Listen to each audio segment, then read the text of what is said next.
Thursday, a couple of days from now, we'll do a quick panel discussion on how large organizations work through their different segments, their silos, their complex systems process to be generous out of system-oriented processing, which is pretty amazing as well. But what we found are some amazing stories and some insightful, creative ways where people get so much from being generous.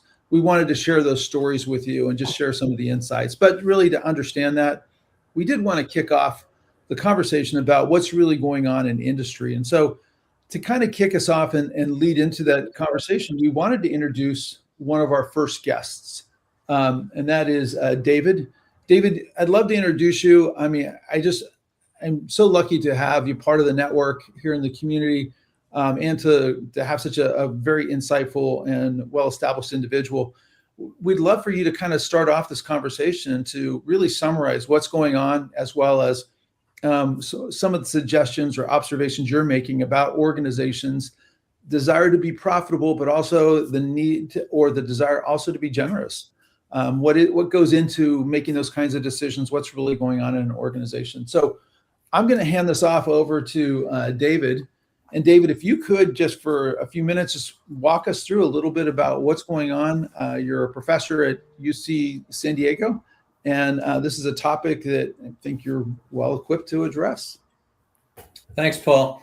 Just a quick correction. Go ahead, Keith. You can share the slides if it's okay. Keith, just real quick, technical issue. YouTube, if we can open it and let people in, that would be. I think they're waiting in a waiting room. Yeah, I'm working on that. So go ahead. And if you have questions, put them through LinkedIn, or you can DM me, Keith Koo, if you want to ask a question anonymously to one of the speakers.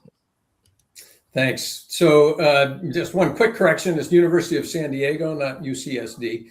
I taught at Dartmouth College, the Tuck School of Business, for 20 years, and then became dean at the business school at USD, and did that for 7 taught for 15 more years there or so, and then I retired. But I've been a visiting faculty at the business school at UCLA and at Berkeley in the last year. So that's very brief about me. I've actually done a lot of research, consulting, teaching in inventory management. And so when Paul asked me to think about these things, I just wanted to share a couple of thoughts from the perspective of optimally managing inventory. And it'll be brief. I actually have a picture here. I have a book on inventory management, 780 pages. 780 pages on inventory management. And my students actually will tell me that it's cheaper and more effective than prescription sleep medicine. So if you're having trouble sleeping, I have an answer for you. And if you want to optimize inventory, I also have an answer for you. So two of the key decisions, the two primary decisions for inventory is how much, the order quantity decision or production quantity decision, how much to produce, and then how to prevent stockouts, or equivalently, when to trigger reorders, or how much safety stock to have. And I want to talk very briefly about each of those. So the first one is the production or order quantity decision. And what that does is assumes everything is known, demand is known, lead times are known, which of course is not true. That's the bad news. The good news is we account for that in the next step. Trades off the setup or ordering costs with the holding cost. So setup costs include things like preparing invoices and shipping, inspecting, adjusting equipment, cleaning equipment, and so on. And my sort of informal way of thinking about holding cost is me driving to Costco. Takes 20 minutes to drive, huge parking lot, always crowded. I park at the end, 5 minutes to walk in. Now I've got 25 minutes into my trip before I even buy a thing. And then I've got 25 minutes back home. So 50 minutes of time, which is a lot more than driving 1 mile to my local grocery store. So I'm going to be motivated, like the people in this picture, to buy larger quantities because I don't want to do that every day. That's the setup cost. The holding cost is the flip side of this. If I buy large quantities, then my holding cost is higher. Typically interest, if I have to borrow money to buy inventory, or taxes, opportunity cost, if I have to put money on the shelf instead of use it for other profitable purposes. And so as holding cost goes up, then my desire is to buy smaller order quantities. And what the decision here is to how to trade those off in a smart way. But what happens then, hit the wrong key. What happens then is when we introduce uncertainty of demand or lead times, so that happens, is well, now how do I prevent stockouts? I made an order quantity, maybe I have too much, maybe I have too little. And equivalently, this is when do I trigger orders, or how do I set my safety stock?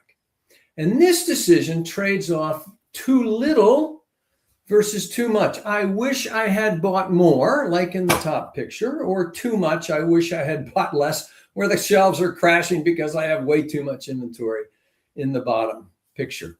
And so the too little decision, that's the shortage cost. Sometimes we call it the underage cost.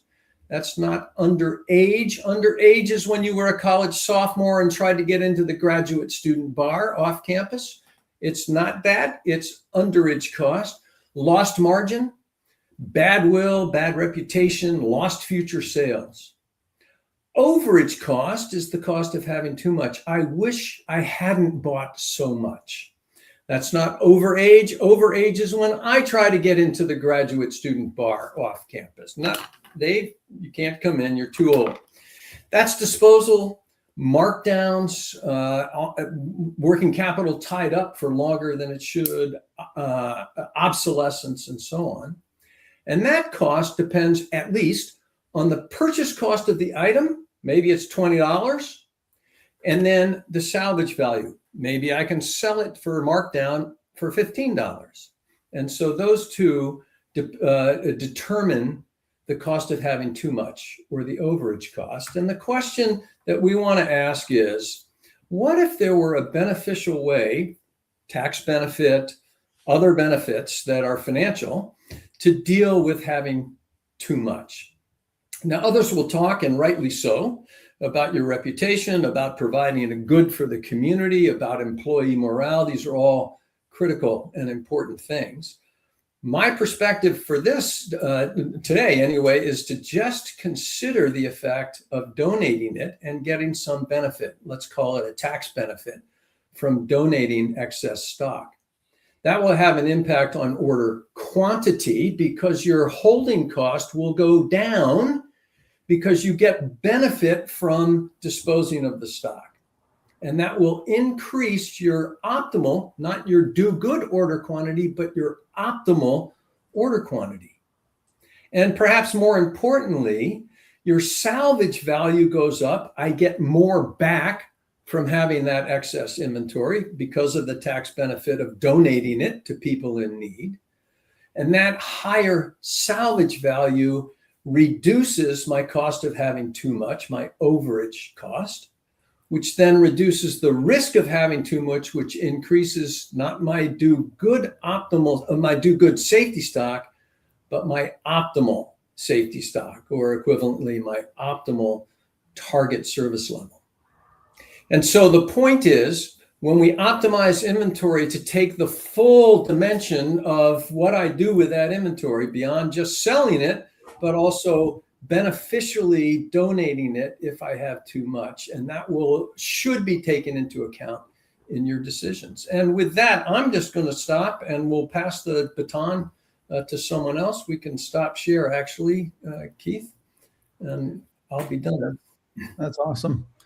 So I love the underage and overage summary of kind of the inventory, because I think that's what we're looking at, is ways that we can help people manage some of those underestimates and overestimating on productization, while running an efficiency model where you're optimizing your manufacturing capabilities and you're running to the optimal stage of manufacturing. But then you're always wondering, what do you do if you go under or over? So in terms of being over, you have waste issues. How do you destroy it? How do you take it? How do you discount it? How do you get those other markets?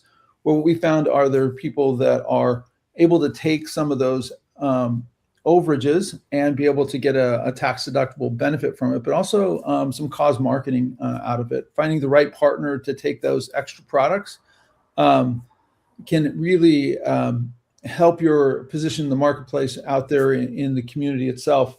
We want to come back to that, David. So we'd love to talk to you about like the benefits of really taking those products to a place where they benefit the community, they don't destroy your market, and they do reduce your storage costs and your overages that have historically been some liability issues. But from a personal perspective, we wanted to jump over to Tom.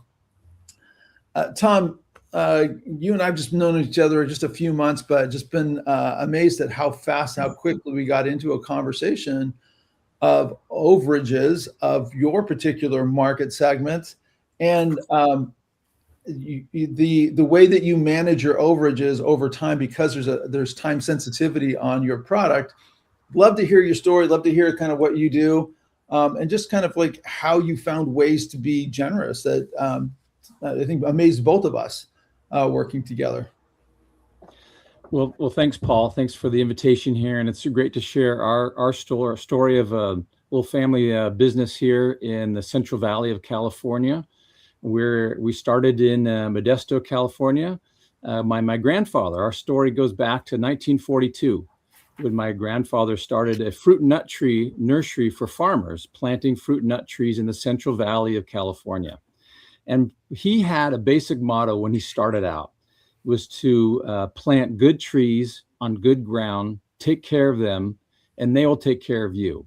We found that we were in a unique position in this industry, providing fruit and nut trees to farmers who would then plant the trees and produce fruit from those trees that would benefit them and their business, and going on to providing other benefits to the community with the shipping and trucking and transportation and packaging and all the rest. So we're really in a unique position to provide those basic trees to start off with. And that's what we do here I'm right now in Oakdale, California. We moved the business out here in the late 90s.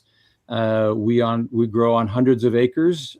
We grow fruit nut trees, about 2 to 3 million trees a year, and provided throughout California and the United States. Fruit nut trees, mainly we're growing peaches, plums, nectarines, apricots, cherries, almonds, and walnuts. The variety of fruit and nut trees that if you're in the Central Valley of California driving through, you might see orchards of, and hopefully the trees came from us. What sets us apart uniquely in our line of business is that when my grandfather started, he wanted to improve the offerings to our customers, meaning improve the varieties of fruit and nut trees that we provide. You know, it's one thing to provide a good tasting peach, but to provide a good tasting peach early season market, late season market, throughout the market. We started employing a breeding program where we breed new varieties of fruit and nut trees for our farmers. And our innovation has really spearheaded us the last 80 years. We've introduced 5 of the top 10 almond varieties to the state. So hopefully those almonds that you're eating came from one of our bred and introduced varieties. And you know, California produces over 80% of the almonds to the world. So we have a real stake in providing those new varieties that will be beneficial to our growers and also to the stakeholders too. We're looking at breeding techniques where we incorporate wild types to look at disease resistance, drought tolerance, improving the varieties for flavor and shelf life. We're always looking for ways that to help our growers and to help the consumers have a better experience when sampling the fruit and these varieties that we grow and produce and develop.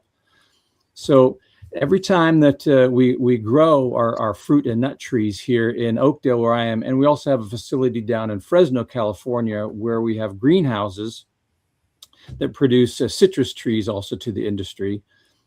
We have to take a look at our inventory and decide what we need to grow. Now, growing a tree, it's not like manufacturing where you can just turn a crank and crank out some more. It takes us a year to grow the tree. So right now I'm growing trees that I will be selling in 2027. So I have to know some kind of an idea of what the market's going to be like in 2027 before I start growing trees and putting all this money into it. Well, Sometimes we get it right and sometimes we don't. And so just depending on a lot of factors, we look at our past history. How much have we grown in the past to kind of direct us? And we have 80 years of experience knowing, kind of seeing these trends of what's being planted and what's in demand. We also look at market statistic reports. These are from commodity boards that put together pricing for the commodities, the Almond Board of California, the California Clean Peach Advisory Board, the Citrus Mutual puts together pricing and quantity demands of, are these farmers making money planting their citrus trees or not? If they're making money, then they're going to probably plant more trees and afford to plant more trees. And so that's probably a good bet that we can grow more of that particular kind of citrus tree. We also make use of community events and webinars and things to try to get some market insight into what to grow. So once I've launched into growing the product, the time has started. I mean, there's no slowing down Mother Nature, right? You plant that seed, you graft that tree, off it goes. It's growing right now. If you were to come visit me now, you'd see a beautiful field of small trees about 3 to 4 inches tall. And those will grow all summer long. And we will dig them and deliver them this winter when they go dormant, because we grow mostly dormant trees. So we deliver in December, January, February, and our potted citrus trees more in the spring, February, March, April here in California and other states as well. So getting that right has always been the crux of our business, knowing what to grow and how much to grow. And like I said, sometimes we get it right and sometimes we don't. We do have to grow more than what the customer demands because we need to grow to quality. So when a grower orders 5,000 trees, I usually grow a small portion more, 5%, 10% more, because there is attrition in a live plant. I could have insects or disease issues. I could have a broken tree or something like this. I'll have to replace them. So I'll always have a little bit extra just so I can deliver those 5,000 trees to that grower of good quality trees that he's paying for. So with that overage, I have a opportunity here, as I like to see, to provide these extra fruit nut trees that are perfectly good to other places, other organizations that could use a fruit nut tree for their organization. So in 2018, I started the Give and Grow Hope initiative, and we have a website where you can go onto a website and you can sign up with your organization and the purpose of it and what kinds of trees you're looking for. And if I have extra trees, I will reply to you and I'll say, great, here's an opportunity. And that's kind of how we got in touch, Paul, is that we had extra trees and there was a mutual connection that we had. And you said, hey, we could take some trees. And I said, great, I've got trees. How about some trucks? And I think Convoy of Hope has some trucks. And so we shipped to 4 different locations, Paul? Some trees I think this we year? did 3 cities in the state of California, and then one off to Missouri that ended up distributing them to multiple cities in that area as well. So that was Yeah, great. And I was it was a short window. excited. Yeah. Right, it was a short window, and it was an amazing. You have something, we can get it to the places before the trees become unusable or before they die. Yeah, and I think that's another purpose of this conversation too, Paul, is getting it known, right? And then getting it to this destination on time. Because like food, these trees are perishable. They don't last forever. Yeah. And we quickly find opportunities with our network of organizations across the world. What we look for are people that say, yes, I could use that. And then we figure out how to get it to them the most efficient way possible. So you also have a story of helping one other country with USAID, which I thought was pretty amazing as well. Maybe you could share a little bit about like some things you've done international that you've helped organizations globally as well. Yeah, sure. We was a project back in 2017, 2018, when USAID approached us to providing fruit trees to Tajikistan as they were developing their infrastructure and their farm economy after the collapse of the Soviet Union. So they were building up rapidly, and we had particular varieties of fruit trees that they were interested in testing out. So we shipped trees to Tajikistan in 2018, and then I did a follow-up visit with them in 2024 to see where they're planted, how they're doing, were they working, were they not working, because our varieties in California, you don't know if they're going to work in other places of the world. So finding out that most of our apricot varieties were doing exceptionally well in that country. And we were involving over 100 growers now in Tajikistan. We have 3 nurseries going on producing these apricot trees and distributing to the growing regions of Tajikistan and selling fruit in the local markets. So it was very exciting to participate in, and I'm looking forward to other opportunities like that as well. To me, it's amazing just because you are related to the food industry. Your product produces fruit annually. It is kind of a keep it, it's a low touch, not replanted every year. So in terms of the investment and the return, it actually has a huge return for many of the organizations, especially for folks that are living maybe below the poverty line or living hand to mouth. This is really a great way to really boost economies and to help organizations and people that don't have a long farming history, but they could definitely take care of trees. So I'm looking forward to partnering with you, and just your generosity has been just amazing. It was a complete surprise. It turned our organization around to think about what are the kinds of donations that we can accept that would be amazing for both the folks that need help as well as the resources we already have, just reapplying them to help out in a different way. So Tom, thank you. Great. For everything you're doing. I appreciate that. So I also have a friend of mine, Jones is, we've been friends for a fairly long time, a few years. Get a chance to watch your organization as it kind of blossoms and grows. But your journey into sharing your product, your strategy has been just an amazing story. And I just want a chance for some of our community to hear your story.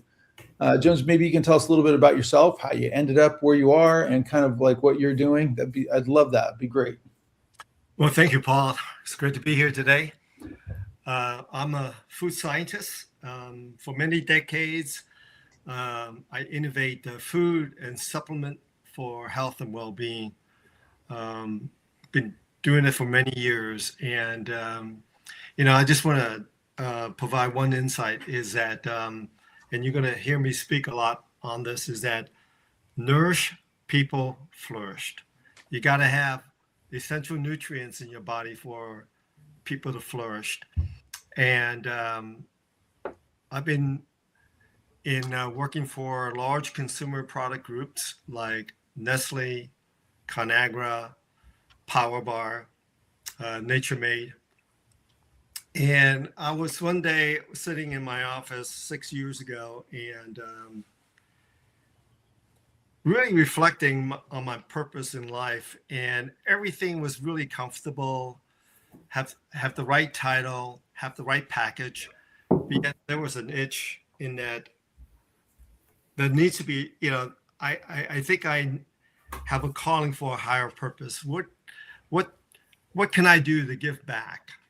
And so I really, at one point, I came to realize that instead of using my skills to drive profitability to help people flourish, I decided to dedicate my life to help the poor flourish, basically nourishing the poor so that they can get back on track. So which led me to really leave my corporate world and start a nonprofit. Initially, I went around different parts of the world like Ethiopia, Uganda, and even Afghanistan, where we looked at ways to provide in-country nourishment. In fact, my latest project was in Afghanistan, where we developed a protein rice meal, where we produced about 30 metric tons of that in Afghanistan, using Afghan resources to nourish Afghans until the fall of Kabul. And then one day, in the midst of COVID 19, I was in San Francisco at a stoplight, and this homeless person approached my car. And initially, my heart says I should do something, but my mind got in the way where it's like, I don't know what to give. I don't know, how to engage. And plus, I got other things to do. So I looked away, not making eye contact. And the person walked by. And later on, that really did well. It's like I had the opportunity to serve that individual, but I ignored that individual. And which really inspire me to create a product called Thesbar, where it's a nutrition bar. And it's designed, the bar is physically designed to nourish someone that is undernourished or malnourished. It has protein, 20 vitamins and minerals. It has a state-of-the-art bioactive, a beta-glucan, that's clinically shown to boost immunity, energy, and mental clarity under stress. And that's the physical bar. The inner core of the bar, the software, so to speak, we have a QR code on the wrapper, and that QR code offers messages of hope and digital connection, really designed to disrupt despair, especially those on the street, especially those that are hurting. So the bar not only nourishes physically, but mind, body, and spirit. The mind and spirit part, where it speaks encouraging words and allow an individual to connect to a digital community for relationships. So that's what we've been doing for the past 3 years. We partner with wonderful people like Salvation Army, Convoy of Hope, where it allows you to get it into the hands of those in need. And we also have an e-commerce where people can buy Thesbar on the website. And what I discovered, there are a lot of people out there that keep things in the car. And when they Google nutrition, homelessness, nutrition bar, we pop up. And our hope is to really become an everyday carry, something that people carry on them for compassion, to provide not only physical nourishment, but spiritual and emotional nourishment, so that they can flourish. So that's what I've been doing. At the same time, I'm also still consulting for the supplement industry of promoting health and wellness in products. So glad to be here. So Jones, I had a couple questions for you. So Convoy of Hope has received pallets of Thesbar, and the Thesbar kind of looks like this. The QR code is right there on the out there. So thank you for your past generosity. It's been amazing. And some of the places we've gone to, since Convoy responds to about 100 disasters a year, we take the resources that are most appropriate for the community that we're serving. And in your case, we've taken Thesbars down to Southern California. And what we heard from not just the victims or the guests, not just getting nutrition was critical for them, but also for the frontline folks. These are the firefighters, the people working the lines, working the crowd control for just getting people evacuated to those sites. They were actually requesting the Thesbar because they could put 2 in their pockets. They could do their work, and as the day got longer, they had something that was nutrition. It was very nutrition rich, and also kind of gave them an energy boost. So it has been amazing for people who are unhoused, for people who are struggling, for those who are coming off of years of addiction, but also for people who are in distress and working through disaster situations. It's been amazing to have something that's turnkey, ready to eat. It tastes good. Maybe you could talk a little bit about, like, there are other health bars that I wouldn't necessarily eat because they taste good. I think what really shocked me when I was researching initially about creating a product like this is that there's 44 million Americans out there that are food insecure, that are undernourished. And many times what the food that they receive tend to be empty calories. A lot of pastry, a lot of donuts, a lot of chips, a lot of cookies, and that's what they receive. And here we're able to provide something that's really truly nourishing to them. So we create a product just for those that are undernourished.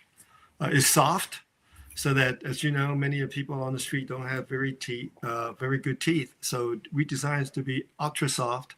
It doesn't melt, because in a lot of cases where people in crisis are in very harsh conditions, whether it's domestically or globally, so it doesn't melt. And then we made it delicious. What I found over the years, no matter how much nutrients that you could pack into a product, if it doesn't taste good, if it's not functional, people are not going to eat it, and it's totally a waste of money. So we made it soft, delicious, and doesn't melt, and packed with nutrition, and have a software portal where people can be encouraged and be able to digitally connect to a digital community. In fact, we have a text number where people can text, and then they would be connected with someone who cares through testing, and be able to offer prayer and encouragement. Yeah, I want to come back to that when we get into some of the group questions, some of the questions we're getting around generosity and intentional productization for community good. But I also want to introduce someone who's transitioned or transitioned from one industry to the other with the intent of really bringing a lot of good into those conversations. And Phil, you and I have kind of known each other, got a chance to talk to you and your teams. I was amazed at both your background, your legacy background, as well as your current entrepreneurial spirit of working with both the communities that surround you, as well as the tech folks that are emerging in the new market, how you are blending those efforts. Maybe you can talk a little bit about your legacy, your current investments in terms of the people you're investing in, and kind of the direction you're going with life, because you've been super generous with your life and just willing to share with so many people in the community. It's been amazing. Sure. Thank you. Thank you very much for this opportunity. So my background is in digital marketing. Tom, before that, actually, I grew up on a farm in Ripon and have an ag econ degree, but ended up working in tech and digital marketing. I think the reason my background might be relevant for this discussion is because so many of the folks that need help are in the situation because they lack the skills and ability and the ability to generate livable wage and a decent income.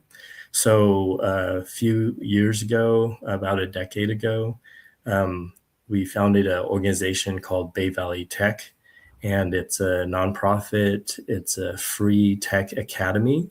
So we started off by teaching people how to become software developers, and have since expanded skill sets that we teach to include tech sales, project management, digital marketing, and a variety of sort of tech-related jobs that pay very well and give folks the ability to learn online, and give them access to remote jobs that are outside of the areas in which many people live. So a lot of folks, the average tech job pays about $200,000 a year now, whereas many communities, have a median household income below $60,000 still. And so this is a way up and out for a lot of people.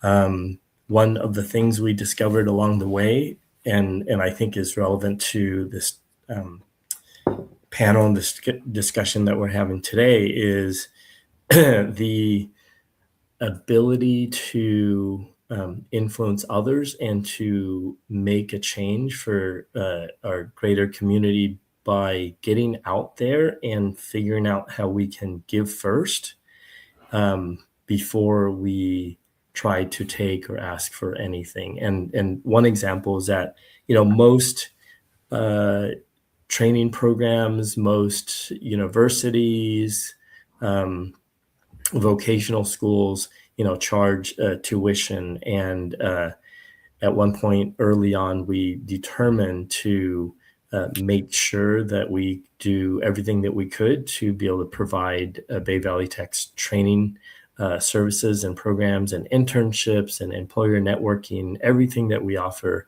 for free.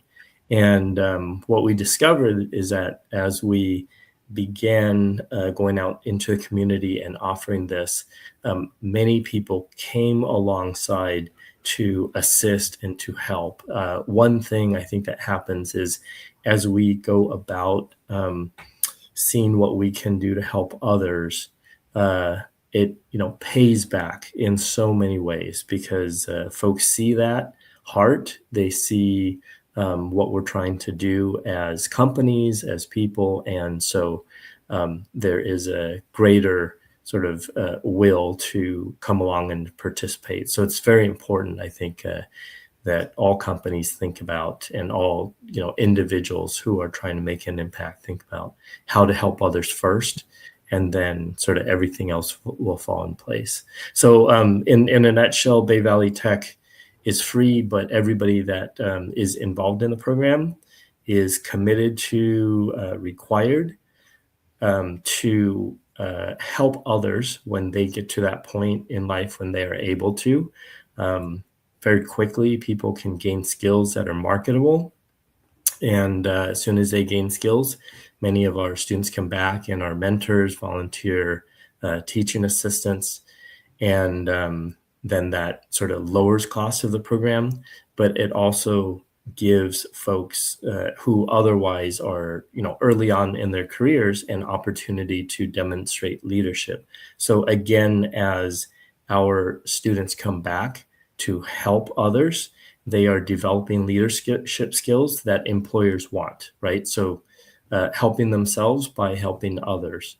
So Bay Valley Tech's been growing quite a bit, partnered with the state of California to do hundreds of paid internships. And we've got hundreds and hundreds of folks working in big tech companies like Google and Apple, Tesla, as well as a lot of local county, city governments, school districts that need people with tech skills.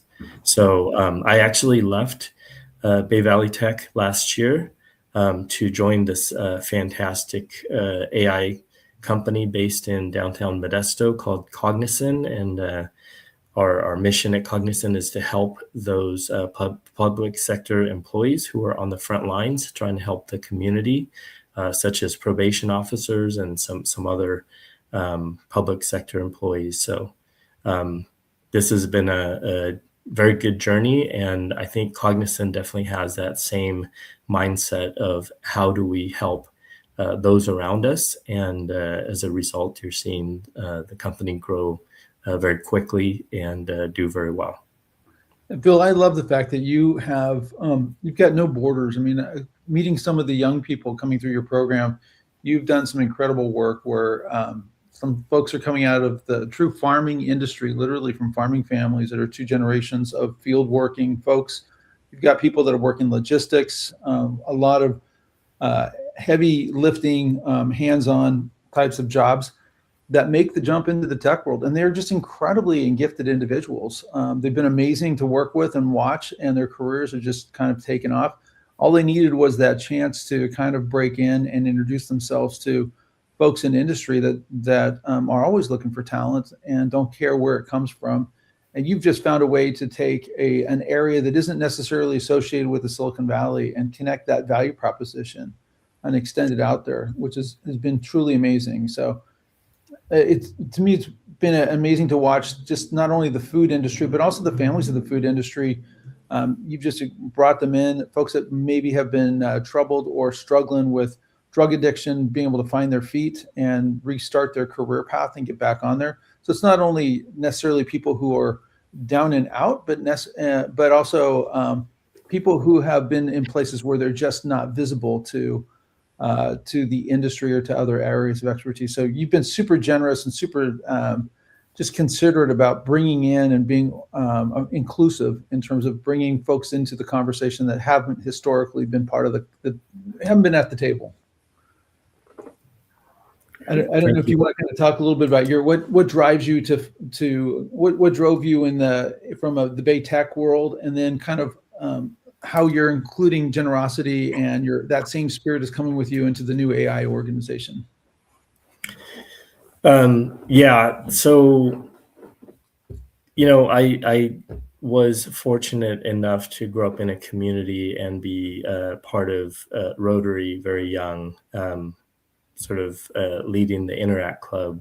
That's the Rotary Youth, and just seeing how folks spent their lives giving back, and determined early on that would be something that would be a priority for my life. And so Bay Valley Tech and a lot of the initiatives that we're involved with, we partner with organizations like Salvation Army, Love Never Fails, that rescues folks from being trafficked. And then we partner with both organizations to teach women who sometimes are formerly incarcerated these tech skills. And so it gives them an opportunity to be able to get beyond a certain situation that they have been.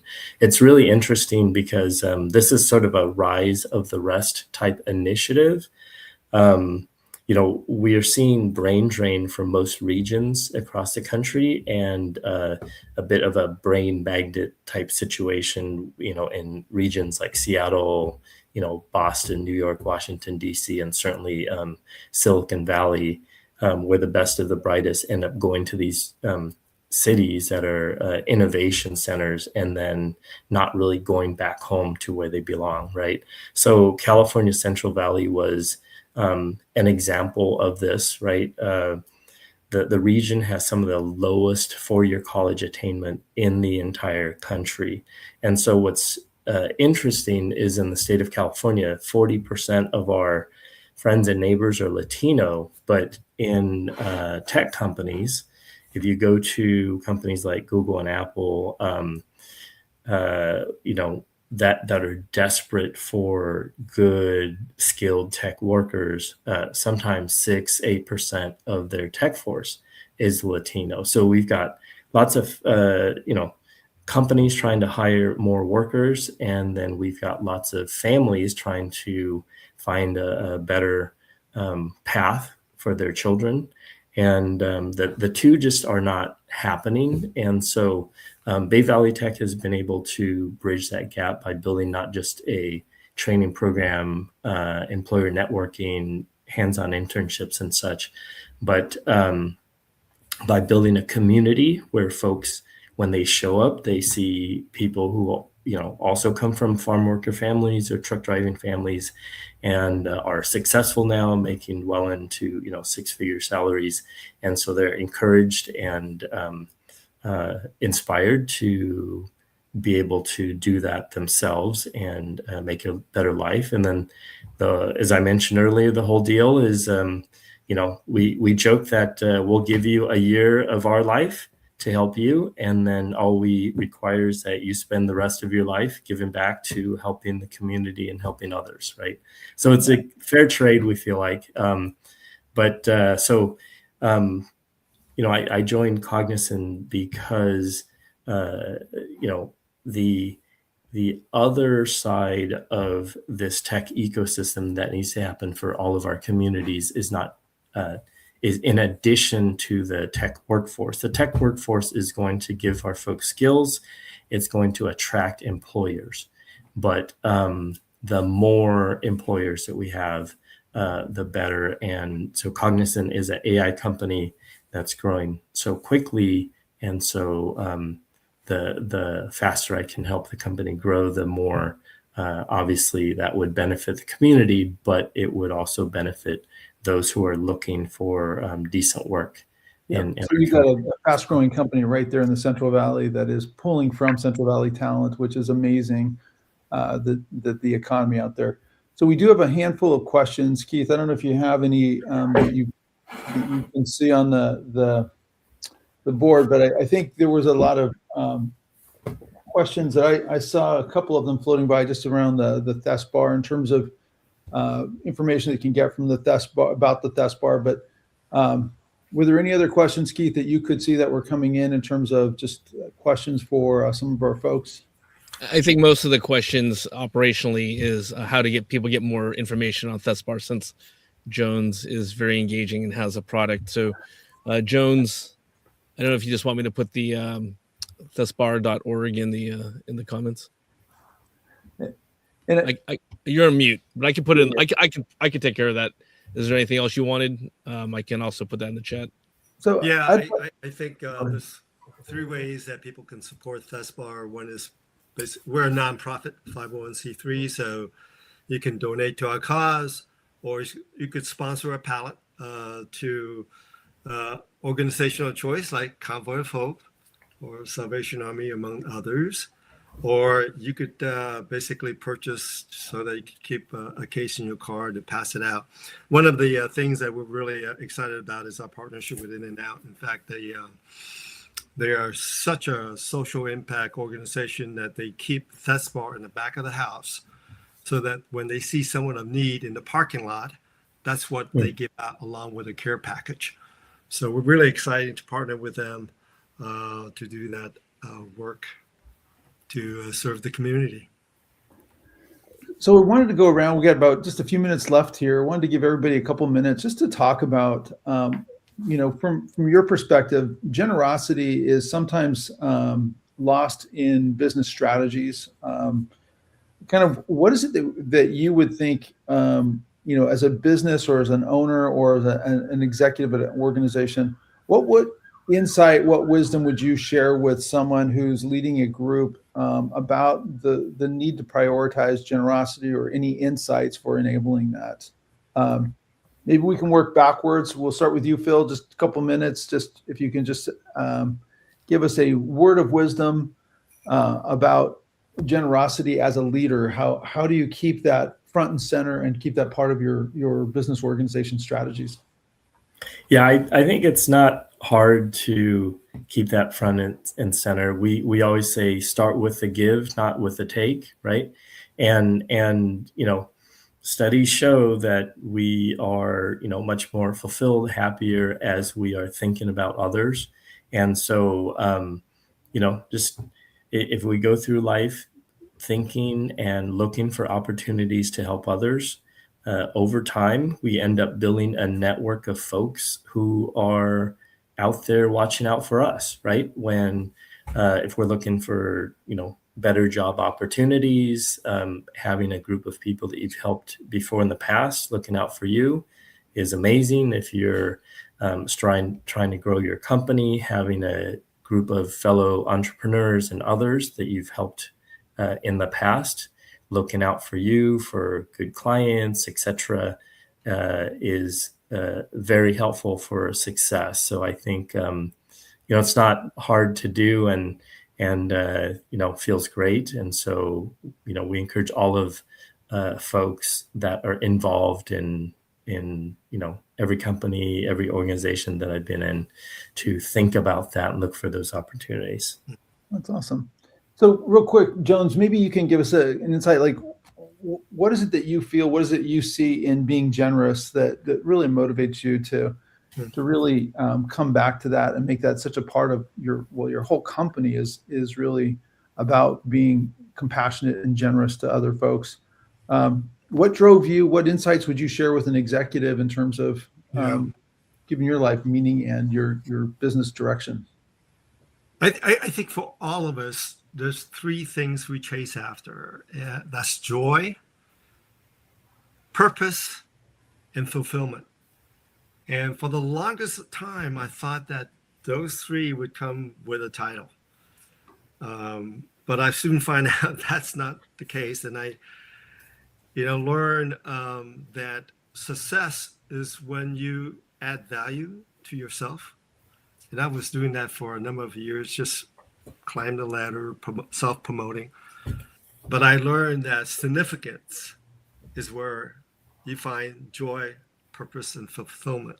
And that is defined adding value to yourself.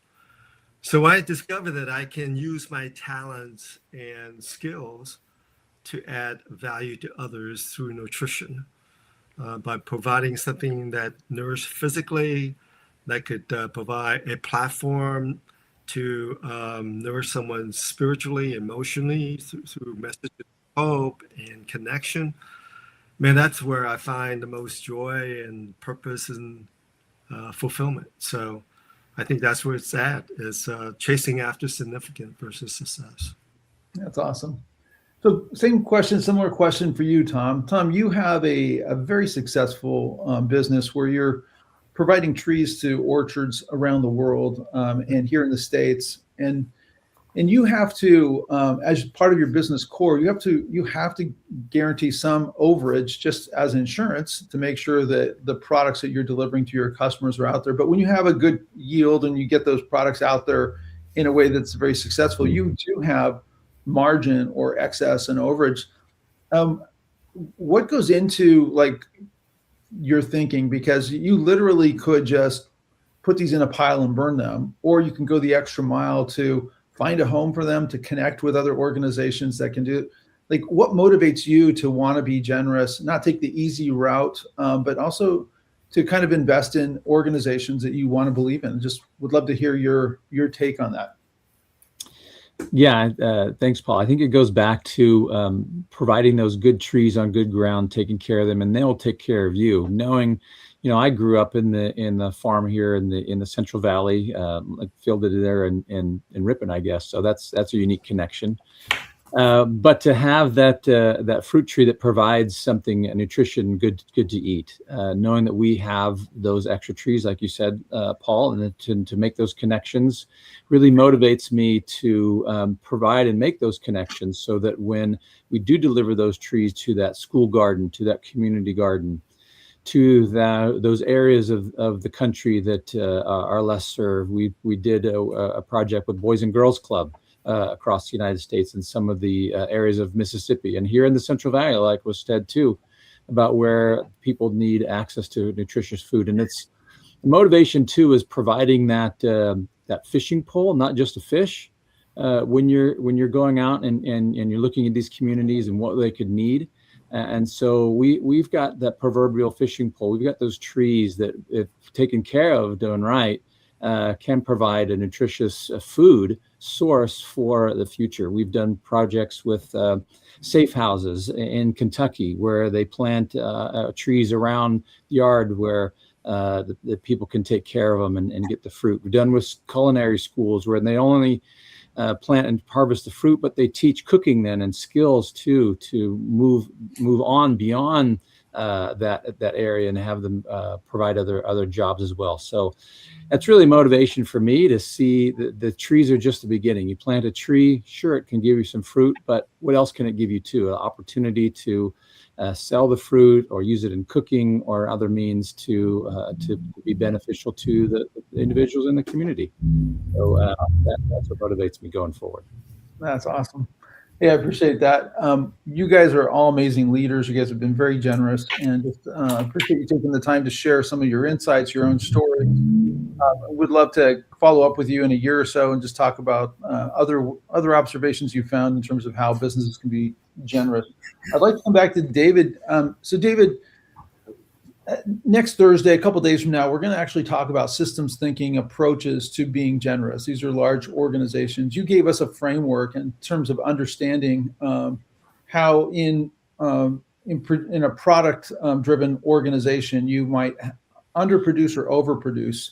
And in both of those, there's opportunities to really think about generosity, where you don't necessarily have to have the answer or have to be perfect or guess it perfect, but you can have partnerships that can help you address some of the challenges of really producing a company. Maybe you can speak to the complexities of running a business and having an ecosystem of partners and organizations that can be you can donate to, or that you can be a part of your business strategy in terms of some of your messaging, so that you're not hurting your brand. You're actually you're growing your loyalty with your customers. Maybe you can talk about what it's like to run a business and be generous.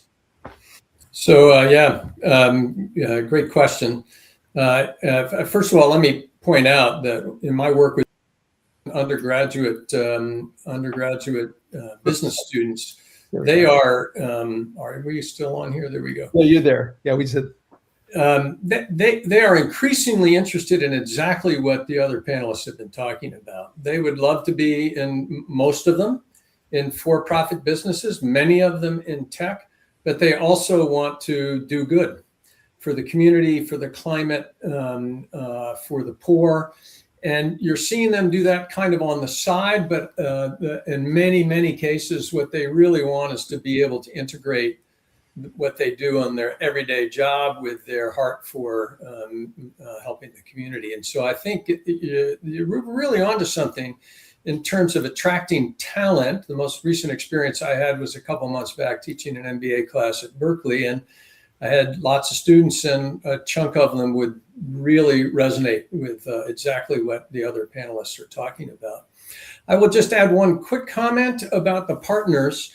If you listen to the various comments and even my discussions about, okay, it'd be great to have a tax benefit from the excess inventory, who's going to find how you get that, and in your organization, who's going to find somebody to come and take it away, or do I have to find the trucking to move it, and so on. And so as I've learned about Convoy of Hope, we do some things with food kitchens, food pantries, free grocery stores, and so on in the area. And when I was back in San Diego, and having organizations that say, you know what, we got you covered.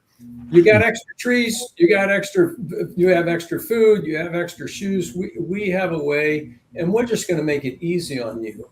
It's not necessary, but it sure makes it better for an organization to say, oh, great, I don't have to figure out how to deal with that.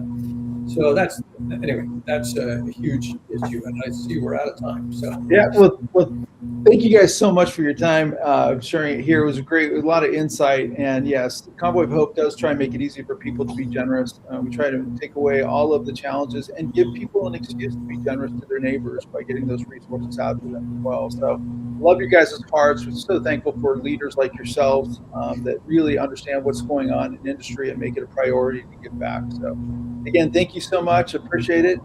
Keith, you want to close us out? Yeah, Paul, just thanks again for getting everyone together. We have another session this coming Tuesday, not at 10, but at 11 a.m. to noon Pacific time. Thursday. So I look forward to joining. You can register for the events in advance on LinkedIn or on YouTube. And thanks, everyone. Thanks to Jones, Tom, Dave, and Phil. And of course, Paul, we'll see you in a couple of days. Thanks, everyone. Thank you Have a all. great day. Thank you. Thank you.